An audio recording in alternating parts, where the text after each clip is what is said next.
Good morning. It is Tuesday, September 14th. Welcome into the morning medical update. Coming up this morning, here is the current COVID story. We know that difficulty breathing is a major complication of COVID-19. I can imagine nothing worse than not being able to breathe.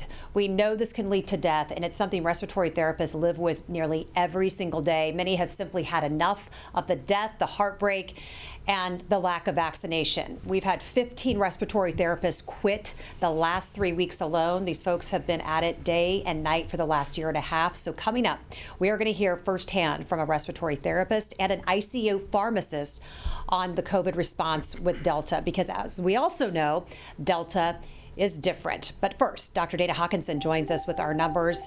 I understand 2 deaths since we saw you last yesterday. We had 6 over the weekend. Not good. Yeah, I mean, we are still continuing to have deaths. It's very unfortunate. A lot of this is so preventable.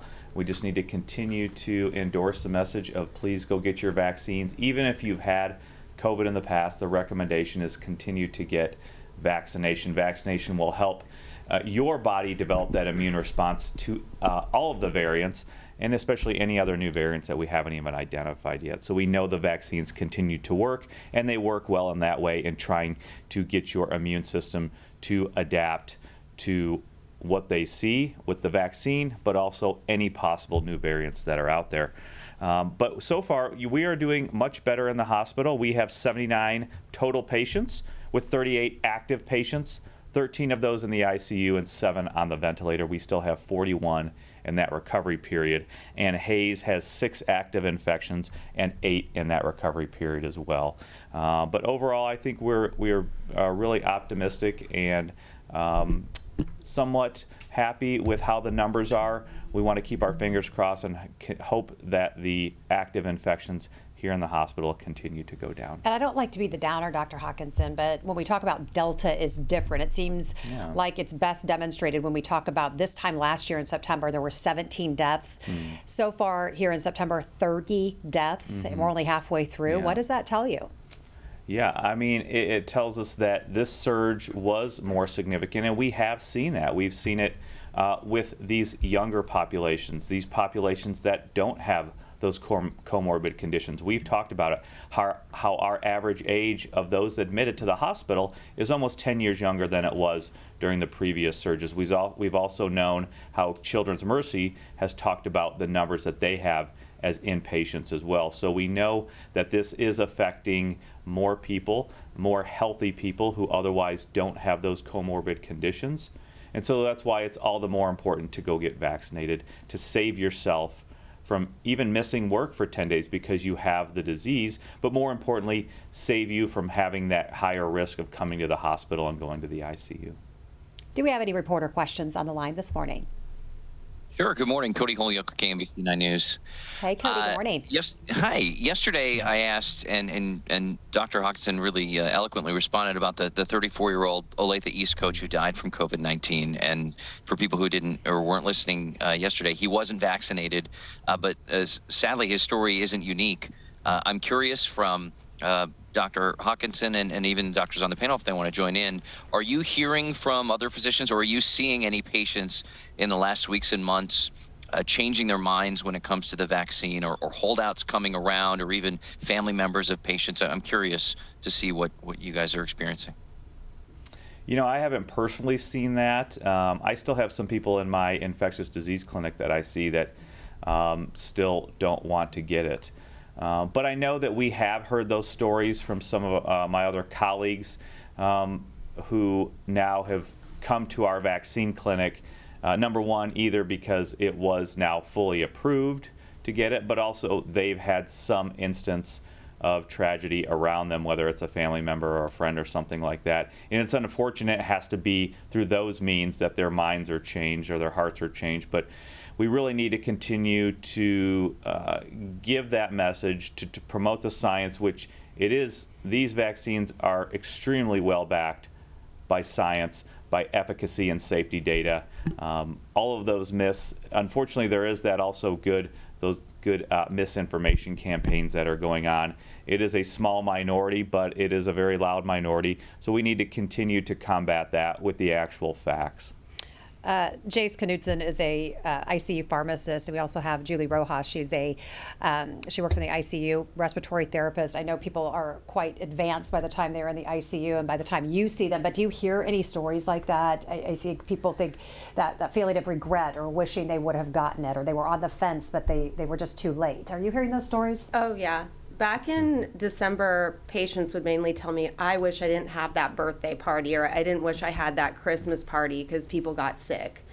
And now I've had patients tell me, I wish I would have gotten that vaccine, or, even asking, can I have that vaccine now? So it really is a game changer. Jace, you must hear similar stories, I would imagine. Yeah, absolutely. And our nurses at the bedside, all day talk about this consistently, that, patients are remorseful and if families are remorseful, especially those that had unfortunate breakthrough infections and folks that are immunocompromised, et cetera, those that likely transmitted to that person, obviously feel very remorseful and oftentimes, are willing to receive vaccination after, if they ever get well enough to receive vaccination. So it's a really unfortunate and all too common story. Sure. And Cody, I know you bring up the 34-year-old coach, active guy, loved by all his students, and it just really, I think, hits home for so many people, somebody who just needed a little bit more time to get the vaccine and just didn't in time. So did you have a follow-up question, Cody? No, you guys covered it. Thank you. You bet. Okay. So I do have a question from Carolina. She's a reporter over at, I think she's over at Fox 5, Channel 5. Yep. Okay. So why is there conflicting messaging from health professionals when it comes to the booster shots? Dr. Hawkinson, can you answer that? Yeah, I think that is, can be a point of trouble for the general public. We've heard a lot of different messages, and the messages have changed mostly because our knowledge in the science has changed and we've learned more. That is the main impetus for a lot of these messages throughout the pandemic to change. As we learn more, we understand more. Certainly for this, I think the messaging has been more consistent actually with what the CDC or FDA versus the Biden administration. Again, medical science professionals versus the administration. And we know that the group that recommends use of vaccine, the ACIP, which recommends how to use the vaccines, has always been consistent in saying right now there's not enough data to support the use or need of vaccines for those that are not immunocompromised. We know that more information is coming out, but two very good studies in the MMWR, the CDC publication from last week, did show that the vaccines continue to offer very great benefit for those that were vaccinated, even in January, in helping reduce their chance of going to the hospital, going to the ICU, and dying. Now, within the general population, are there certain groups that may need it? For instance, if you are an older age, that may be. But we also have to look at, why are we giving a booster shot? Is it to chase antibody levels and keep antibody levels up, which we know all decrease in time? That's just how our natural immune system works. Or is it really to prevent those more severe cases of disease, and that is going to the hospital, going to the ICU, and dying? And right now, all of our best evidence from many places, not just in the United States, but especially from here, continue to show that the vaccination continues to significantly reduce your risk of going to the hospital, going to the ICU, and dying. So I think we are going to wait. We know that ACIP meets on September 17th. They will review all the data, published and unpublished, and then make recommendations. And we will see and understand, do we need additional dosing for certain populations, whether that is certain age groups above, say, a certain age, either 70 or 75, or something different? Or can we all just continue to be fully vaccinated if we have these 2 doses of the mRNA vaccines, or that single dose of Johnson & Johnson? So the science and the data continues to evolve, and we'll certainly keep up with that. But I can understand how, for most people, that would be very conflicting messaging, and it could be very confusing.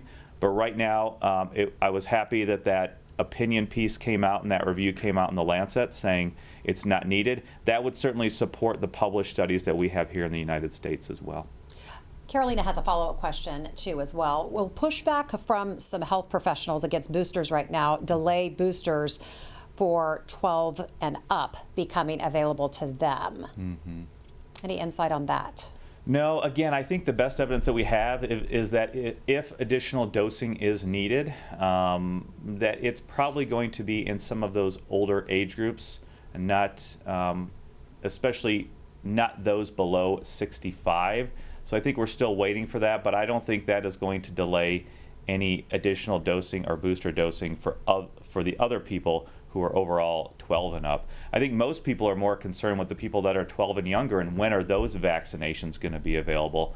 The best data we have from that is probably later October, when that may become available. Again, because the FDA is wanting to be transparent, is wanting to do all the due diligence, making sure that the safety data is there and the efficacy data is there as well. Any other reporter questions today?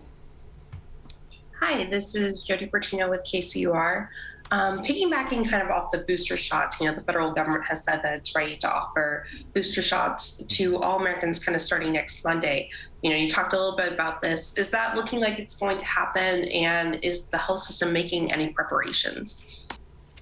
Well, I think there are several things in play here. One, there is the political and the elected officials on what they want to do. There's also the pure medicine and science. And hopefully they will take cues from the pure medicine and science. But again, we're waiting for ACIP, which is that the Committee on Immunization Practices that directs the CDC and directs people how to use the vaccines. They are meeting on September 17th.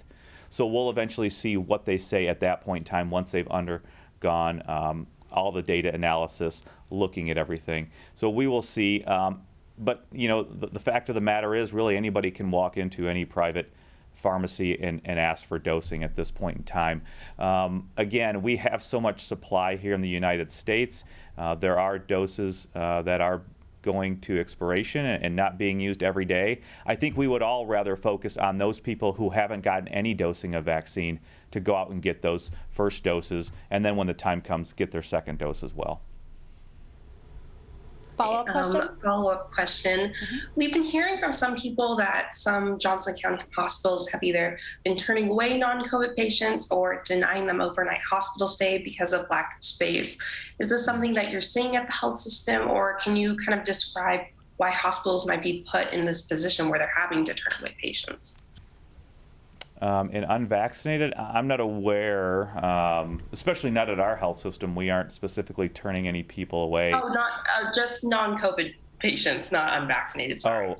Yeah, I think that has been a concern forever. I'm not sure that necessarily we have ever done that. I've certainly seen stories, and we know that there are other hospitals, especially rural or critical access hospitals, that don't have the capacity to treat normal things rather than COVID, because they are filled with COVID to capacity. I'm not sure that we've really had that problem here in the metro region. You may have a little bit idea on that, a little bit more than I would, but we haven't necessarily, that I understand and know of, had to turn away those patients that are needing critical care or significant evaluation for those kind of routine normal things like heart attack and stroke. But that is always the significant concern. It is probably more of an issue out in the rural areas, but I'm not aware of really necessarily any of that here. Dr. Stites may have more insight to that. Any other questions? All right, we are going to get to your community questions here in just a few moments. Dr. Hawkinson, really quick though, a couple of questions often come in about your numbers off the top. Do we know if the two deaths that we saw yesterday, do we know if they were vaccinated or unvaccinated? Do we get that information? We do sometimes on once or twice weekly. I don't have that information. We can see if we can get it for tomorrow or Thursday on the recent deaths, but also our current numbers of what has happened recently in the ICU. Okay. We do have some numbers as far as fully vaccinated or not in the hospital. I just don't have the numbers of were those deaths, were those people vaccinated. So of our total patients that we have, of the 36, or or of the 38 patients that are active, 7 of those are fully vaccinated. So again, that's just around 20% or just under 20%, but we've always stated our fully vaccinated population tends to be a little bit more because of the population that we draw. We do have a lot of immunosuppressed patients, whether that's cancer and chemotherapy patients, or solid organ transplant patients, or patients who are on immunosuppressives for other reasons, but also some of the transfers that we do get in as well. All right, thanks for that. Yep. Okay, so I want to turn back to our guests, reintroduce respiratory therapist Julie Rojas and ICU pharmacist Jace Knutson. We wanted to start with some of that breaking news that we talked about, that we lost about 15 respiratory therapists due to exhaustion and frustration. Julie, you already have this overwhelming caseload. What has that been like, and how does that change patient care and just your ability to do your job when people are walking off the job? Well, it affects us so much, and it affects the whole hospital, from the ability for us to discharge the patients quickly, because RTs are the ones that do the study for home oxygen. It also affects our critical patients, because you need an RT to travel to IR procedures, CT scans, get those things done in order for us to further your care.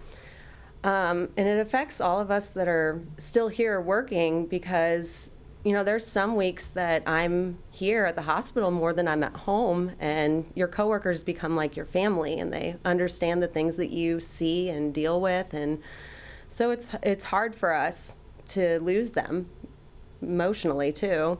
When it comes to patient care, I know we're going to be okay, and I know we're still going to see our patients, and I know we're going to give the best care that we can give.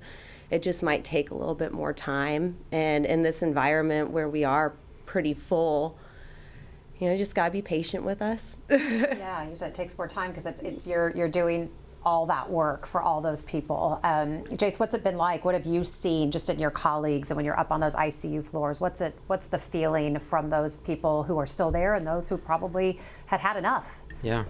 I mean, the work feels heavy, right? I mean, as she mentioned, the house has really been full. And so in addition to, COVID folks that are staying for long periods of times and have a lot of high acuity and complex medical decisions going on, it really makes for long days. My team is really resilient, and I think we've done a really nice job saying, hey, my load's lighter today, what can I help with, kind of thing.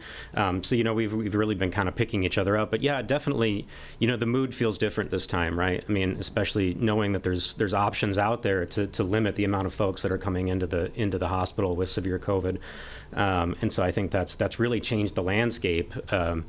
Early on, around the times that we were getting our first round of vaccination in the healthcare workforce, but it hadn't rolled out to the public yet, it felt different, right? There felt like there was a lot of hope on the horizon here.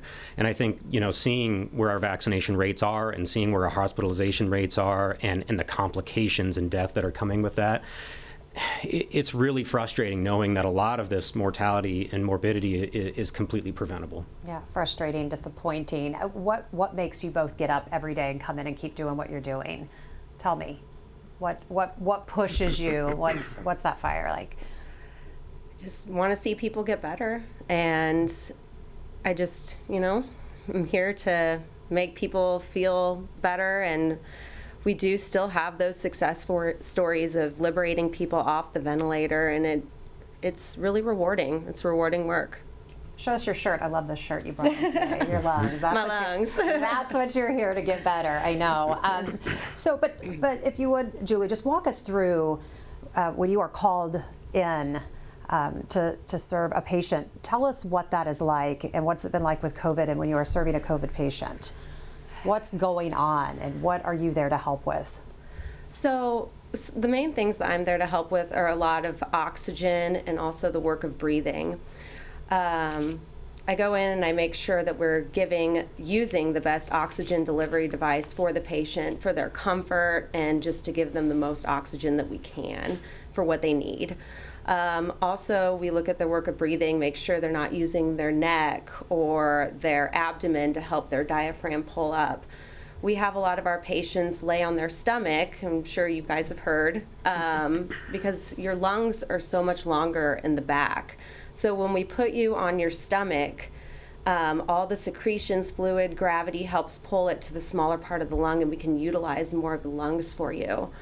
A lot of my job going into the ICU is making sure that these patients are comfortable laying on their face. We got to put pads, and we tape their ET tube and make sure that there's, no injury from us laying you down on your stomach.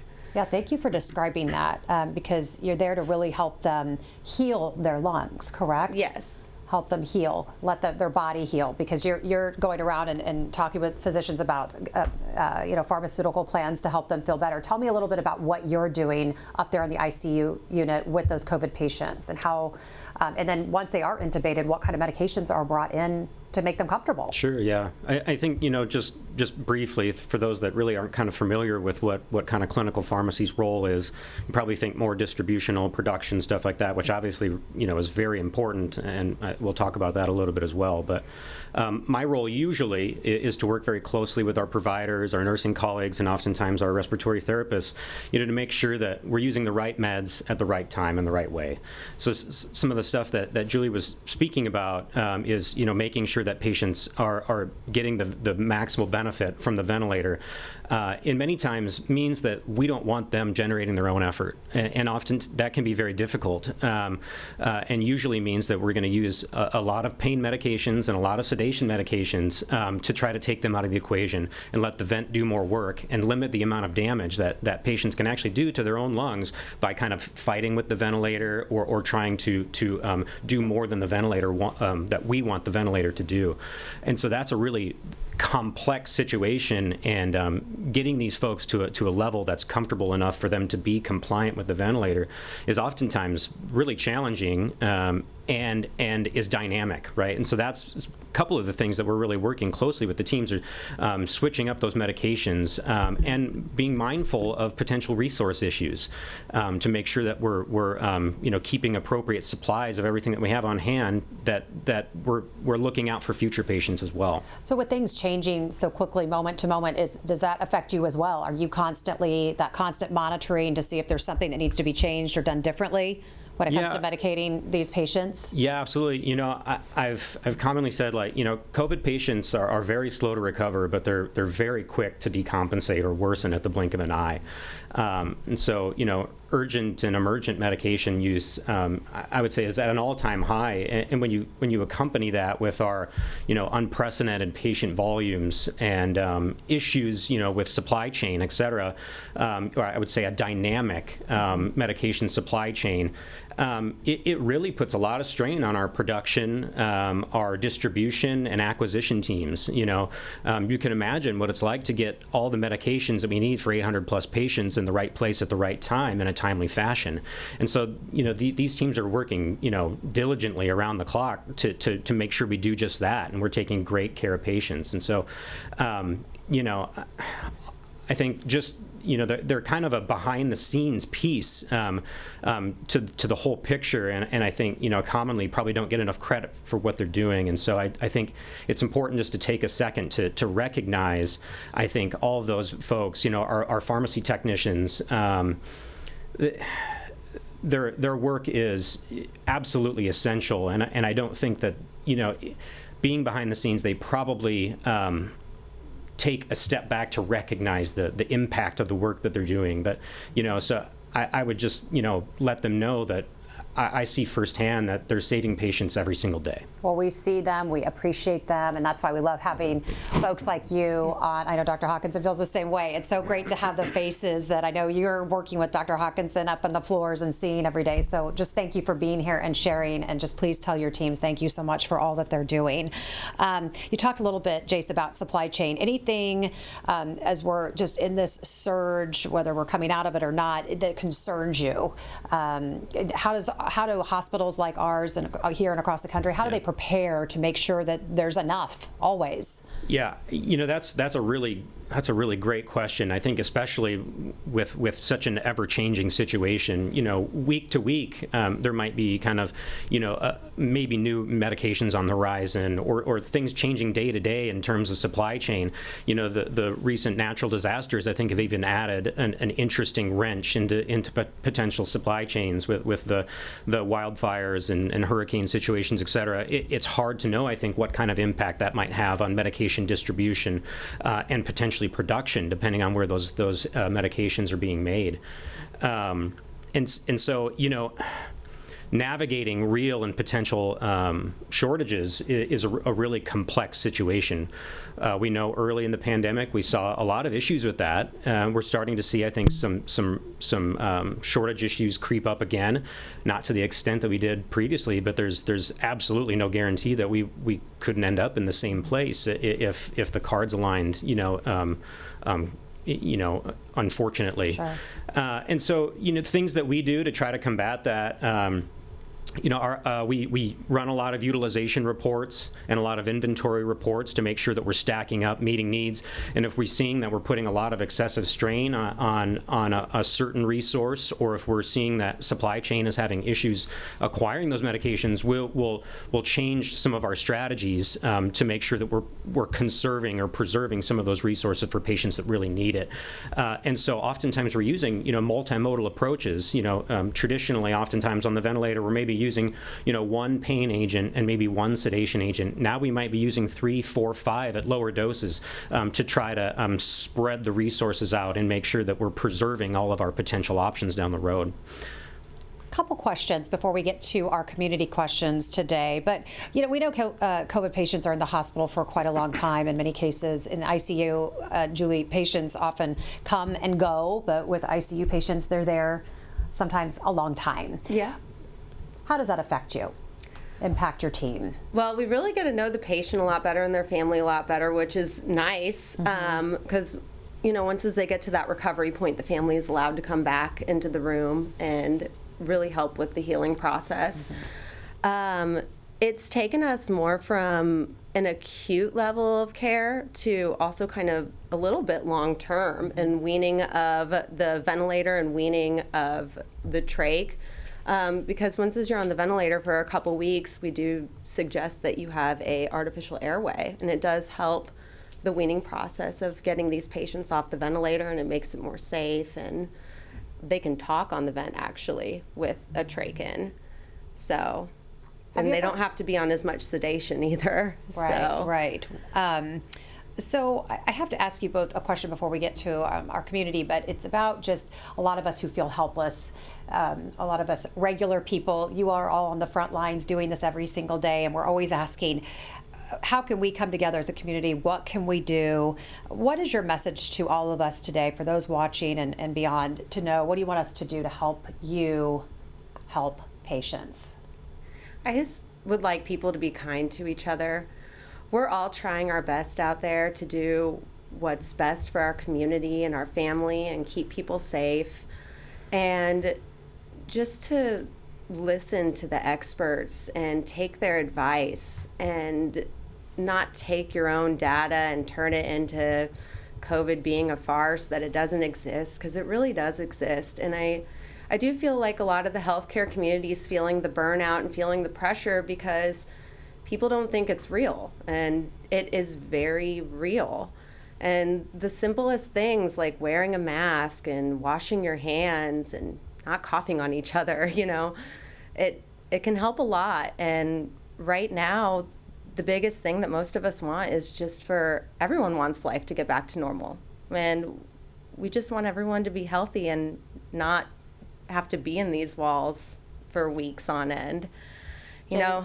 This younger population, I see a lot of them, they're younger than me, and it breaks my heart. And I feel like everyone thinks when it comes to healthcare that it's not going to happen to them and that they're invincible until it does happen to them.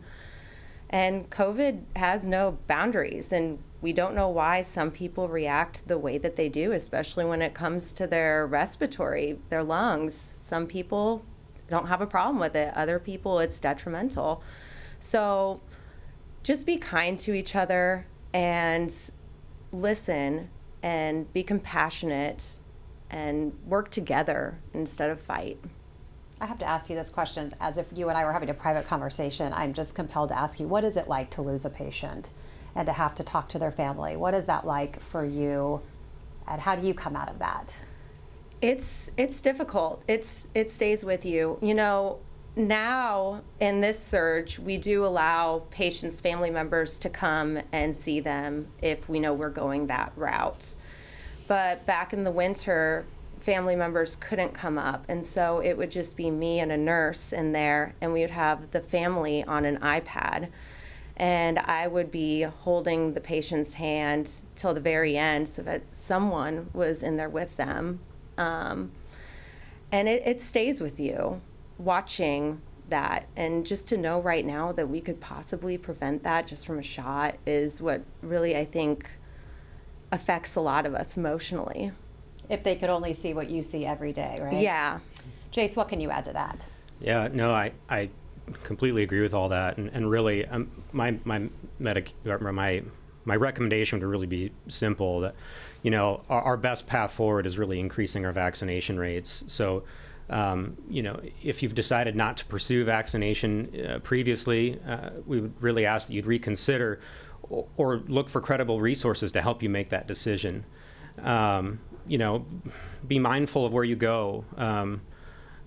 Mask in public, especially indoors. If you don't feel well, stay home or get tested. You know, these basic principles, I think, really can help limit the spread.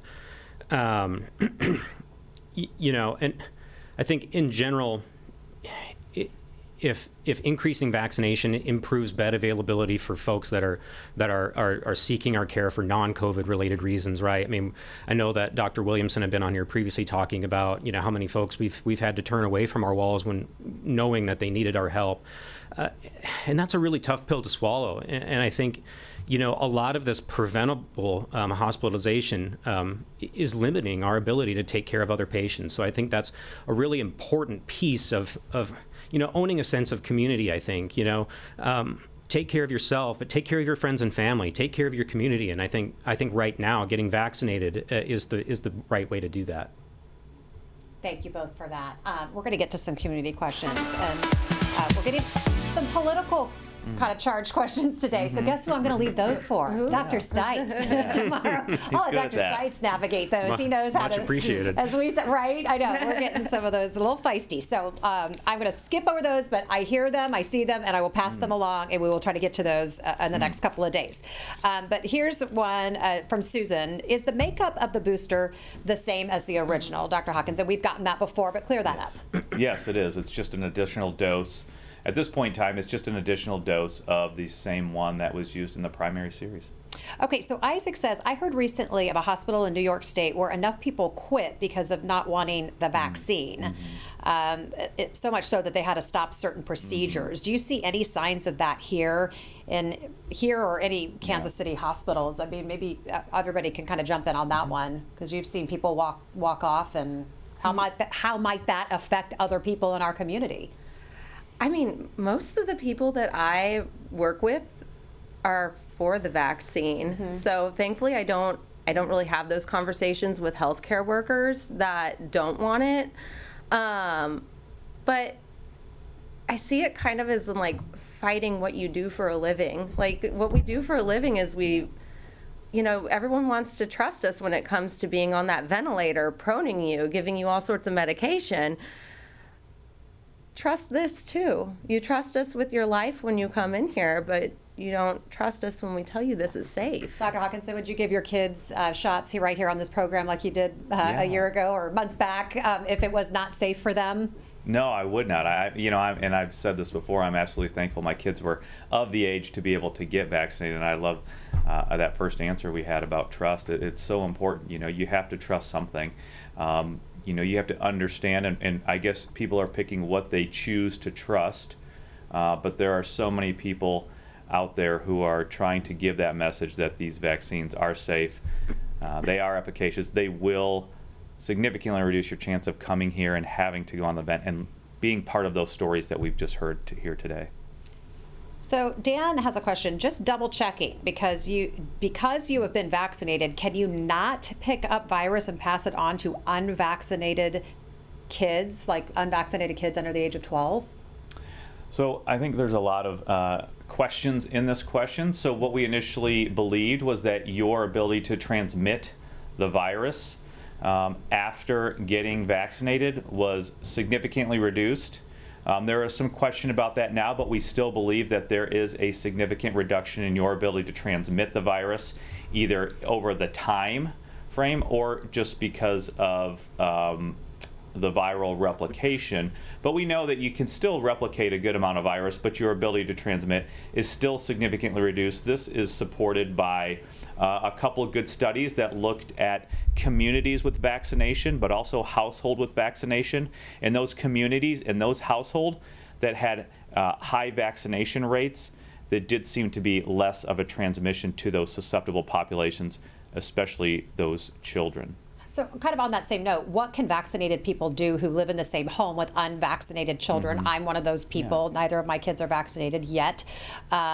This person says, I would think to wear a mask, clean Mm-hmm. door handles, open windows, air cleaners, filters, all those things, any of those things? Yeah, I mean, I think you have to understand what is your family dynamic. It is hard to be around those people that you love, especially your children, doing masking and doing those things indoors. But take that knowledge that in those households that they did see vaccinated persons, their attack rates in those households, those secondary infections, were less than in those households where there were not vaccinated people. So I think just understand that, and then if you want to take further precautions by quarantining or isolating away from other people who are unvaccinated, if you've had exposure or you have the infection, that's a reasonable thing to do as well. Catherine wants to know, you mentioned the ACIP committee earlier. Mm-hmm. Do you know if the committee will be discussing the final approval of the Moderna vaccine?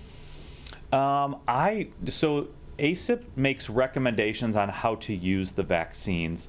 The final approval, I believe, will come through the FDA once the FDA gets all of the data and analyzes all of that data. Okay, so Chelsea has a question, and she is when I say she's speaking your language, she is. I don't know if I know what all this means. Lots of words. Just a lot of big words. I'm not good with the big words. Okay, so Chelsea says, this is for. She says she works at a critical access facility, and we are trying every form of oxygen, high flow, and IV, before deciding to intubate a patient. What are you guys allowing in vitals? SpO2, RR, ABG? Before you are making decisions to intubate? Is it still recommended as a last-ditch effort? Goes on to say, due to studies we are seeing with mortality and mechanical ventilation, our facility is waiting as long as they can, especially with difficulty in transferring patients to higher level care. Yeah, so it really depends on the physician, and it depends on the patient's wishes on what we are doing. So we will use our Airvo, which is our heated high flow cannula, 60 liters, 100%, sometimes having to put a non-rebreather on top of that. And we typically like to see those patients 88% and above. I have had one rare one that was like 82% and above. Really what drives it is the work of breathing. If this person's breathing like 40 times a minute, they are sweating, they look like they can't even talk to you, that's when we go more towards the ventilator. I do feel as if the BiPAP kind of just is this hybrid mode that we just kind of get stuck in, and it kind of just elongates, whereas if we intubate them, we can start proning, because it's hard to prone on a BiPAP. It's that pressurized mask that has tubing. And tell people what proning means. The regular laying on people your out stomach. there. Laying on your stomach. Okay, when we see you flipping people over is proning. Okay. So, and there's been some studies that staying on the BiPAP long time with COVID, it makes the inflammation worse, because you're just pushing that air down there. And also those patients, they still have to eat, they still have to drink, and it causes more potential for aspiration when it's just pushing air in like that. So I feel like, at least at our hospital, we do go more towards intubating before sitting on a BiPAP forever, because that BiPAP does lead to more complications and also like skin injuries because the mask is so tight on them as well. And I feel like once as we get them intubated, we can, let them relax and heal the lungs. That all sounds bad. It does. How can we prevent that? You know. Get vaccinated. I think I know the answer to that one. Okay. Okay, so I'm going to ask this last question. We may have time for more. It really speaks to, and this is Mary Ann's question, but a lot of people just, that concerning feeling for people when people in the medical field are not recommending the vaccine or not getting the vaccine. It seems reasonable, though, for people to think, like you said, this is what we do for a living, so we are going to promote it. But Mary Ann says that she spoke with a friend in California who has neuropathy. Her doctor is not vaccinated, does not want her to be vaccinated. Just wanted to know what you all think about that. Jace, I'll let you get us started. I mean, obviously there is going to be a minority there that chooses to go aside from the science, right? I think it's disheartening. I think it does send, mixed signals and mixed messages when we're really kind of trying to promote, mass vaccination and trying to limit hospitalizations, et cetera. I think in many ways that's a step back. I think it's unfortunate. I would say, from my experience, that's been more rare than not from a provider or from a healthcare worker standpoint. I think in general our message has been pretty consistent, but I think you're going to find some of those. And again, I think if you're seeing providers that are not recommending vaccination, I think asking for a second opinion or asking for rational explanation as to why that is really important. Dr. Hawkinson always, that's his get a new doctor answer. Kind of same new provider, but I think to Jace's point, it's a thoughtful point. Asking them why and understanding that is certainly something you could do as well. But overall, again, vaccination continues to be recommended for nearly everybody 12 and over. There are very, very few exceptions to not getting it. Well, and I like what you said. It is the minority of people because it goes back to the trust we've talked about. You want to trust what your doctor is saying. You go to trust them. And it makes me sad to think that someone's sitting in someone's office and hearing the message, don't get vaccinated. I deal with, in my personal life, nurses that don't agree with masking. My Board of Education has a nurse on it that is very strongly against kids wearing masks at school, and that parents should have the right to sign medical forms. And it's really difficult. Are those parents doctors? No. Okay. No. We just have to clear that one up. So it's really hard, too, in the medical field when you're seeing people speak out against the science. And it's frustrating. That you try so hard to educate on. So. Yeah, I think that's a good point. There are these opinions and mandates and rules and restrictions going on about either not getting vaccinated or masking, and I think we should be clear that these are based on non-medical reasons. All of the medical data support the use of masking and distancing. All of the medical data support the use of vaccines.